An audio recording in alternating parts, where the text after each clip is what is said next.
The dust kicked up by Jake Morrison's horse settled slowly in the amber light of the setting sun, painting the endless prairie in shades of gold and crimson. He had been riding hard for 3 days straight, pushing his mare Rosie to her limits as he chased a herd of stolen cattle across the unforgiving landscape of the Montana Territory. The year was 1887, and the frontier was still wild enough that a man could disappear into its vastness and never be seen again. Jake had learned this lesson the hard way over his 32 years of life, most of them spent in the saddle. As he crested a small hill overlooking the dusty road that connected the scattered settlements of the territory, something caught his eye that made him pull up short. There, sitting on a fallen log beside the rutted path, was a small figure that looked desperately out of place in this harsh wilderness. Jake squinted against the dying light and felt his heart clench as he realized what he was seeing. It was a little girl no more than 6 or 7 years old, her tiny frame shaking with sobs that carried across the empty landscape like the cry of a wounded animal. Jake dismounted slowly, his weathered boots hitting the ground with a soft thud. He had seen plenty of heartbreak in his years on the frontier, but something about the sight of this child alone in the wilderness struck him like a physical blow.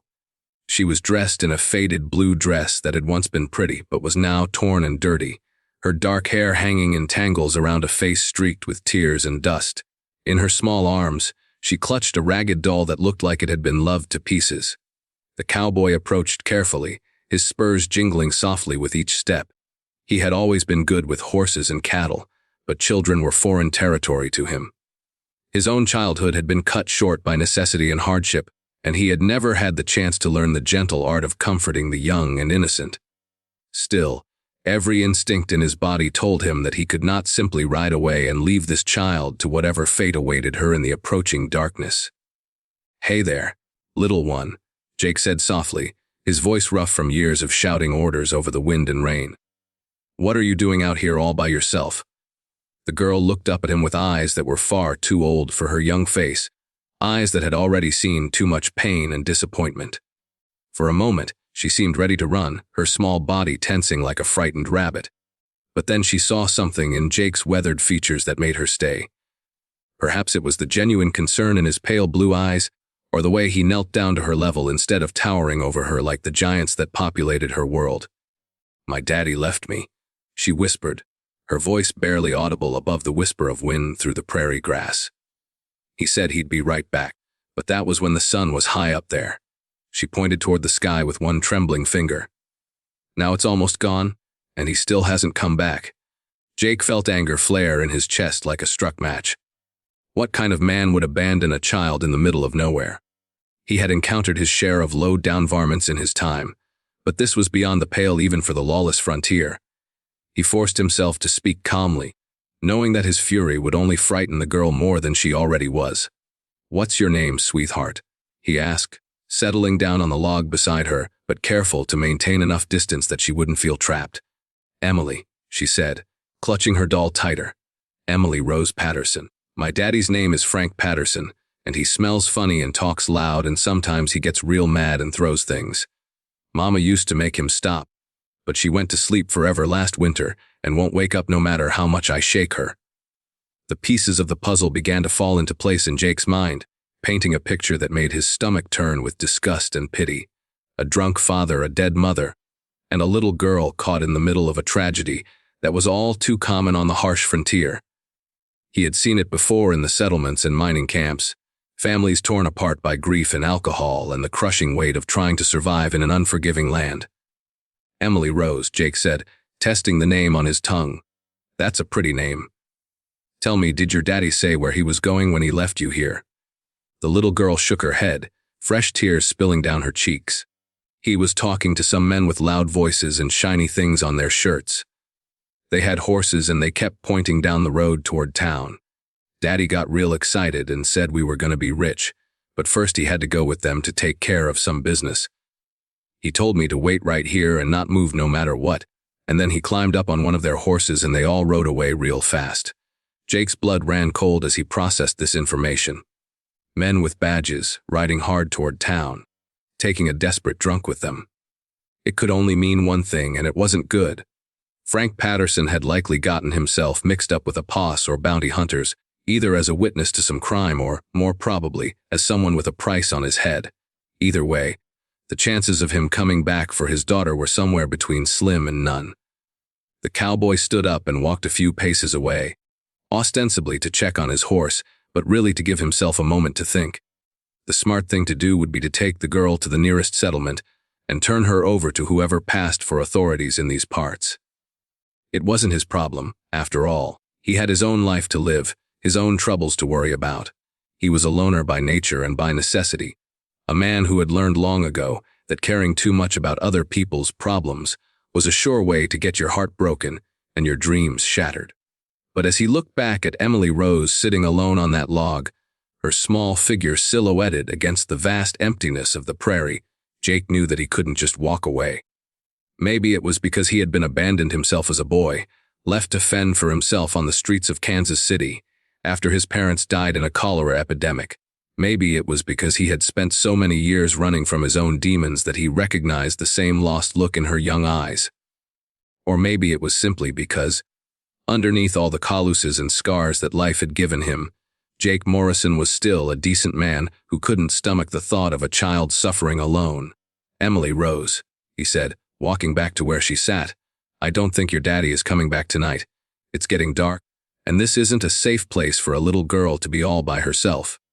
How would you feel about coming with me to find somewhere safe to spend the night?" The girl looked up at him with a mixture of hope and terror in her eyes. "Are you going to hurt me like the bad men in town sometimes hurt the ladies?" The question hit Jake like a punch to the gut, and he had to swallow hard before he could answer. "No, Emily Rose, I would never hurt you. I promise you that on my mother's grave. I just want to make sure you're safe and fed, and have a warm place to sleep." She studied his face for a long moment, her young mind trying to weigh the dangers of staying alone against the risks of trusting a stranger. Finally, she nodded and stood up, her legs unsteady from sitting in one position for so long. "Can my dolly come too? Her name is Sarah, and she gets scared when she's all alone." "Of course Sarah can come," Jake said, feeling his throat tighten with emotion. "We wouldn't want to leave her behind." Jake lifted Emily Rose up onto Rosie's back, settling her in front of the saddle, where he could keep a protective arm around her as they rode. The little girl was lighter than a feather, her small body barely more substantial than the doll she clutched so tightly. As they began the slow journey toward the lights of Millfield, the nearest settlement, Jake found himself wondering what in the hell he was going to do with a 6-year-old girl. The town of Millfield was exactly what its name suggested, a dusty collection of buildings clustered around a grain mill that served the scattered ranches and homesteads of the surrounding area. It boasted a general store, a saloon, a boarding house, a small church, and not much else. Jake had passed through before in his travels, and he knew it for what it was, a hard place full of hard people trying to scratch out a living from unforgiving land. As they rode down the main street, Jake could feel eyes watching them from doorways and windows. A lone cowboy was nothing unusual, but a lone cowboy with a small child was enough to draw attention and speculation. He pulled up in front of the boarding house, a two-story structure that had seen better days, but was still the closest thing to respectable lodging the town had to offer. The proprietress, a stern-faced woman named Mrs. Henderson, emerged onto the porch with her arms crossed and suspicion written across her weathered features. "Well, Jake Morrison, what brings you back to our little corner of nowhere? And who's that young one you got with you?" Jake dismounted and lifted Emily Rose down from the saddle, keeping a protective hand on her shoulder. "Evening, Mrs. Henderson. This is Emily Rose Patterson. Her father left her stranded out on the prairie, and I couldn't just leave her there. She needs a safe place to stay for the night."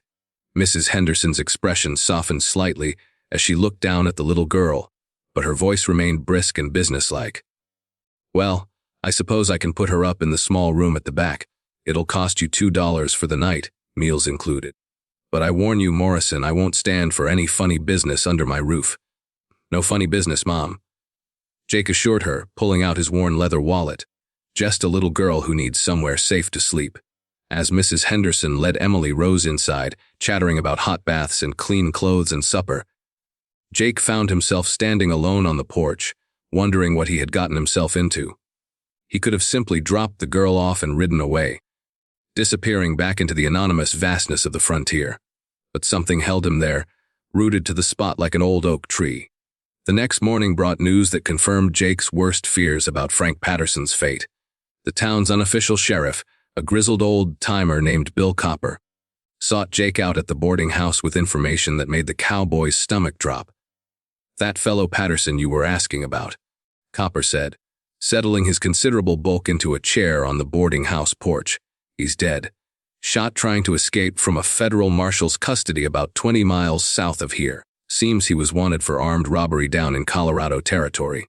The marshal brought his body back to Millfield this morning for burial." Jake absorbed this information with a heavy heart, though he couldn't say he was entirely surprised. Men like Frank Patterson rarely met peaceful ends. "What about the girl?" he asked. "What happens to Emily Rose now?" Copper shrugged, his expression indifferent. "Orphanage, I suppose. There's one in Helena run by some religious folks. They take in strays when there's nowhere else for them to go. Of course, it's a hard place. Lots of kids. Not much love to go around. But it's better than the streets, I reckon." The thought of sweet little Emily Rose locked away in some cold institution, surrounded by dozens of other unwanted children, filled Jake with a rage that surprised him with its intensity. He had seen orphanages before, grim places where childhood went to die, where young spirits were broken down and molded into shapes that fit society's narrow expectations. Emily Rose deserved better than that. She deserved a chance to grow up knowing that she was loved and wanted and valued for who she was. There might be another option, Jake heard himself saying, the words tumbling out before his rational mind could stop them. "I could take her." Copper's eyebrows shot up toward his receding hairline. "You, Jake Morrison? The lonesome cowboy who's never stayed in one place longer than a season. You want to raise a little girl?" When he put it like that, Jake had to admit it sounded pretty far-fetched. He was a drifter, a man who owned nothing more than his horse, his gear, and the clothes on his back. He had no home to offer Emily Rose, no stable income, no experience with children. By any rational measure, he was the last person who should be responsible for a young life. But rationality had nothing to do with the decision that was crystallizing in his mind. It was about something deeper, something that reached down into the core of who he was beneath all the tough guy bluster and self-protective armor. It was about the little boy he had once been, standing alone and afraid in a world that seemed determined to crush the life out of him. It was about the second chance he had never gotten, the loving hand that had never reached out to pull him up when he was drowning in despair and loneliness. "I know it sounds crazy," Jake said, his voice steady despite the turmoil in his heart. "But that little girl needs someone to care about her, and I've got nothing but time and a willingness to try. Maybe it's not the conventional choice, but when has anything about life out here been conventional?" Copper studied Jake's face for a long moment, searching for signs of doubt or deception. Finally, he nodded slowly. "Well, I reckon it's legal enough if you're willing to take responsibility for her. She'd surely be better off with someone who wants her than stuck in an institution. But Morrison, you understand what you're taking on here. Raising a child ain't like breaking a horse or driving cattle. It's a job that lasts a lifetime." Jake nodded, feeling the weight of the commitment settling on his shoulders like a heavy yoke. "I understand, Bill. I may not know much about being a father, but I know about being alone and scared. I won't let Emily Rose feel that way if I can help it."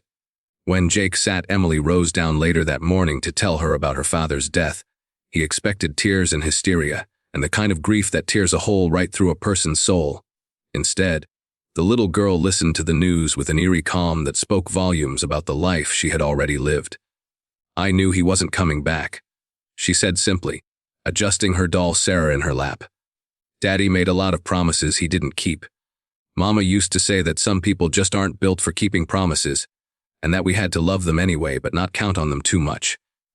Her matter of fact acceptance of her father's abandonment and death broke Jake's heart in ways that screaming and crying never could have. This little girl had already learned lessons about loss and disappointment that most adults never mastered.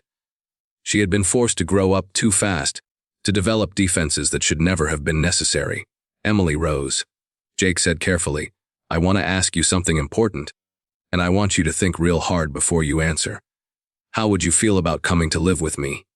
I know I'm not your daddy, and I can't replace him or your mama, but I can promise to take care of you and keep you safe and make sure you never have to sit alone by a road waiting for someone who isn't going to come back." The little girl looked up at him with those old, wise eyes, and Jake saw something shift in their depths. It was subtle, like the first hint of dawn on the horizon, but it was there, a tiny spark of hope that hadn't existed before. Would I still be Emily Rose? She asked. Or would I have to be someone different? The question revealed depths of insight that took Jake's breath away. Emily Rose had already learned that survival sometimes meant changing yourself to fit other people's expectations. That being wanted often came with a price that involved giving up pieces of who you really were. You would always be Emily Rose, Jake said firmly. That's who you are, and that's who you should be. I wouldn't want you to change anything about yourself. She nodded solemnly as if sealing a business contract. Then yes, I would like to come with you. Sarah would like it too. She's tired of being scared all the time. And so it was that Jake Morrison, lifetime loner and dedicated bachelor, found himself responsible for a 6-year-old girl and her beloved doll. The transformation in his life was immediate and total. Gone were the days of long rides across empty country, with nothing but his own thoughts for company. Gone were the nights spent sleeping under the stars with only the sound of wind and coyotes to break the silence. In their place came 1,000 new responsibilities and concerns, a constant awareness of another person's needs and wants and fears. The first few weeks were the hardest. Jake had to learn to think like a child, while still maintaining the authority of an adult. He had to figure out how to braid hair, and cook meals that would appeal to a young palate, and answer questions about everything from why the sky was blue to where people went when they died. He had to become not just a caretaker but a teacher, a protector, a source of comfort and stability in a world that offered precious little of either. They traveled together across the Montana Territory, Jake picking up work wherever he could find it, breaking horses for ranchers, helping with cattle drives, even doing some carpentry and general labor when times were particularly lean. Emily Rose proved to be a surprisingly adaptable traveling companion. She learned to ride behind Jake on Rosie, her small arms wrapped around his waist as they covered mile after mile of open country. She learned to set up camp and tend a fire and cook simple meals over an open flame. Most importantly, she learned to trust again, to believe that not all promises were empty, and that some people really did mean what they said. As the months passed, Jake began to see changes in Emily Rose that went beyond the simple necessities of frontier survival. The haunted look gradually faded from her eyes, replaced by a natural curiosity about the world around her. She began to laugh more, to ask questions not out of fear but out of genuine interest. She started to act like the child she was supposed to be, instead of the miniature adult that circumstances had forced her to become. But perhaps the most profound changes were happening in Jake himself. Caring for Emily Rose had awakened something in him that he had thought was dead and buried, the capacity for unconditional love, for putting someone else's needs ahead of his own without resentment or calculation. For the first time in his adult life, he found himself planning for the future instead of just surviving from one day to the next. It was during their second winter together, holed up in a small cabin outside the town of Bozeman, that Jake made the decision that would change both their lives forever. He had been offered a job managing a ranch for a wealthy Eastern investor who wanted to try his hand at cattle raising but preferred to remain safely back in Philadelphia.